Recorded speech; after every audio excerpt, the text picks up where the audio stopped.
Hey there, friends, and welcome to Bipolar Talks, your mindful space for exploring the realities of mental health, one thoughtful conversation at a time. Before we dive in, let's take a moment to pause, breathe, and arrive fully here. If this is your first time with us, we're so happy you found your way here. And if you're a returning listener, welcome back. You know you're in good company. While you're here, don't forget to like, comment, subscribe, and share this episode with someone who might need it. We're all about growing a compassionate, curious community, and every little bit helps. Today, we're tackling something that many people experience but few fully understand. The title of today's episode is Mania versus Other Causes Why Diagnosis Matters. This is for anyone who's ever asked, am I manic, or is something else going on? Maybe it's for you. Maybe it's for someone you love. Either way, this episode is going to help you walk through the fog of confusion and come out with clarity, self-compassion, and some solid information you can hold on to. So grab a warm drink, settle in, and let's dive deep mindfully together. Let's start at the foundation. Mania isn't just a mood swing. It's a diagnosable medical state, most commonly associated with bipolar I disorder. When someone is manic, they experience an abnormally elevated, expansive, or irritable mood, along with increased energy, racing thoughts, impulsivity, and often a reduced need for sleep. But mania is complex. It doesn't always look like wild behavior or dramatic euphoria. Sometimes it's subtle. Sometimes it's terrifying. Sometimes it's liberating until it's not. Here's what mania can feel like. A sudden surge of confidence and energy. Feeling unstoppable, like your ideas are golden and time is limitless. Talking rapidly, jumping between thoughts so quickly others can't keep up. Sleeping very little, yet feeling totally fine at first. Making impulsive decisions. Spending sprees, risky behavior, grand plans. Feeling intensely spiritual or connected to the universe. Or, on the flip side, becoming agitated, paranoid, or even delusional. But here's the thing. These symptoms aren't exclusive to bipolar disorder. That's where misdiagnosis becomes a real risk. Let's unpack the other things that can mimic mania, and why getting it right matters so much. Here's where things get nuanced. A person may show signs that look like mania, but the root cause might be something entirely different. Let's go through some of the most common culprits. 1. Substance-induced symptoms. Using stimulants like cocaine, methamphetamine, or even certain prescription medications like Adderall or antidepressants can create elevated mood, restlessness, and insomnia. It may seem like mania, but these effects are usually tied directly to the substance and may fade once the drug leaves the system. Still, during the high, the behaviors can look indistinguishable from a manic episode. 2. Sleep deprivation. One of the most underrated triggers. Going multiple nights with poor or no sleep, whether due to stress, caregiving, or overwork, can lead to symptoms like irritability, racing thoughts, even hallucinations. Without sleep, the brain enters survival mode. The person may not be manic, but the presentation is eerily similar. 3. Complex trauma and PTSD.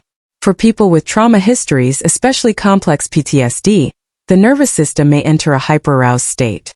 This can look like impulsivity, hypervigilance, intrusive thoughts, or emotional outbursts. Again, very mania adjacent. But the root is the trauma, not a mood disorder. 4. ADHD and emotional dysregulation. ADHD is another common source of confusion. People with ADHD often experience racing thoughts, restlessness, and energy spikes. They can hyper-focus on a task 1 minute, then jump to another the next. If they're also dealing with emotional dysregulation, their highs and lows may mimic bipolar cycling. Yet the causes and treatment are quite different. 5. Borderline personality disorder, BPD. BPD is known for intense mood swings, impulsivity, and unstable relationships. However, BPD mood shifts happen over hours, not days or weeks like bipolar episodes. Misdiagnosis is common, and unfortunate, because the treatment paths diverge significantly. 6. Medical causes. Sometimes, physical health issues create mental health symptoms. Thyroid problems, brain tumors, hormonal imbalances, autoimmune diseases, or even vitamin deficiencies can lead to manic-like behaviors. That's why ruling out medical conditions is crucial before settling on a mental health diagnosis. You might be thinking, okay, so some of these overlap, but is it really that serious if the label is wrong? The answer? Yes, it really is. A diagnosis isn't just a word. It's a roadmap. It determines which medications you're prescribed. It shapes the kind of therapy you receive. It influences how insurance covers your care, how doctors talk to you, how your family supports you, and even how you view yourself. Let me tell you a story. A young man, we'll call him Daniel, was diagnosed with bipolar disorder after experiencing what looked like a manic episode. But no one asked about the fact that Daniel had been drinking energy drinks and taking unprescribed Adderall during finals. His mania never returned because it wasn't mania. It was stimulant-induced psychosis and burnout. Daniel spent 2 years on mood stabilizers he didn't need, struggling with side effects and shame. That's why this matters. If the diagnosis is wrong, you may be on the wrong medication, which can make things worse. You may not get therapy targeted to the root issue. You may internalize a false identity, and that can be deeply damaging. Accurate diagnosis is about honoring your story and meeting you where you are, not where the symptoms might vaguely point. So how do mental health professionals differentiate between mania and other causes? Here are a few key tools they use. Duration and timing. True manic episodes typically last at least 7 days, or less if hospitalization is required. Brief energy spikes or mood shifts that last hours are usually not mania. Sleep patterns. In mania, people often sleep very little and still feel energized. In other conditions, lack of sleep usually leads to fatigue. Context. Was the behavior preceded by substance use, grief, trauma, a new medication? Context clues are essential. Pattern over time. Bipolar disorder is episodic. A pattern of highs and lows over years is more telling than a single event. Family history. Bipolar disorder often runs in families. Knowing your family's mental health history can guide diagnosis. Collateral information.